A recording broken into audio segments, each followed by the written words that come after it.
The very first dive computer was essentially just a table calculator. Aladin's formula does not account for pressure variations to calculate compartment saturation.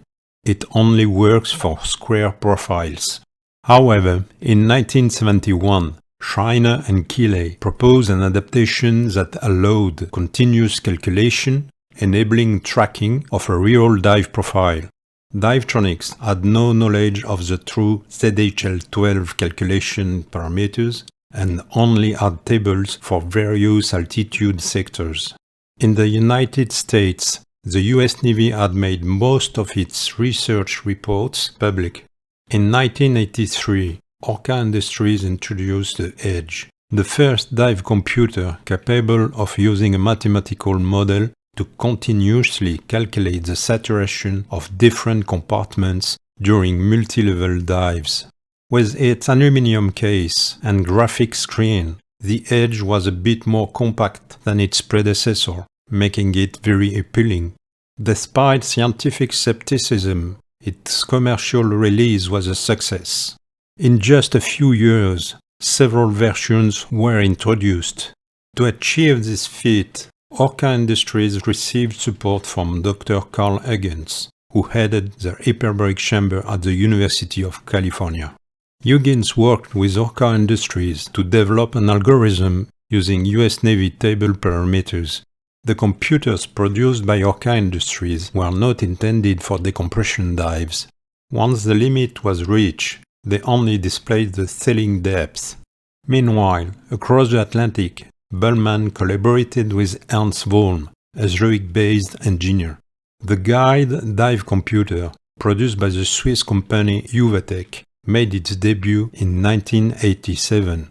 Limited by the computing power of the time, it only used 6 compartments. The guide displayed the remaining time without any mandatory stops at the current depth. When a decompression stop is required, the depth of the first stop will blink during its duration. Also in 1987, a Finnish company known for its liquid suspension compasses launched the SUUNTO SME-ML, available in 2 versions, one in feet and the other in meters. During dive with mandatory decompression stops, the SME-ML clearly displayed the decompression time it had calculated. The depth of the stop was shown graphically. In 1989, UWATEC released a new version of its computer. The Aladin Pro, still based on 6 compartments, sought to meet the needs of European divers. The depth and time of the first stop, as well as the total ascent time, were displayed in digits once a decompression stop became necessary.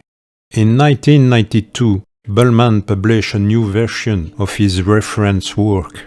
This time, it was available only in German under the title Tauchmedizin, and the new ZHL16 parameter set was introduced. It consisted of 16 compartments with different periods, each having distinct coefficients, which justified the use of the number 16. The 2 Swiss researchers wanted to improve the handling of some situations which, although hard to avoid in diving, were known to increase the risk of decompression sickness. They developed an algorithm based on 8 compartments capable of automatically adjusting to some of these situations.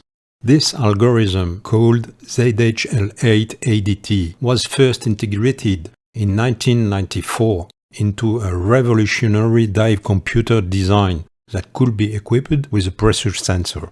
Thanks to the information transmitted by the sensor, the Aladin RX calculated the remaining dive time at the current depth while reserving air for possible decompression stops. In the case of a significant change in air consumption, it could automatically adjust the calculation parameters to account for faster saturation. A complete range was marketed by UWATEC. Models without sensors lacked air management functions, but all computers from the brand were able to increase decompression time for cold water dives, fast ascents, or dive profiles that might increase risk.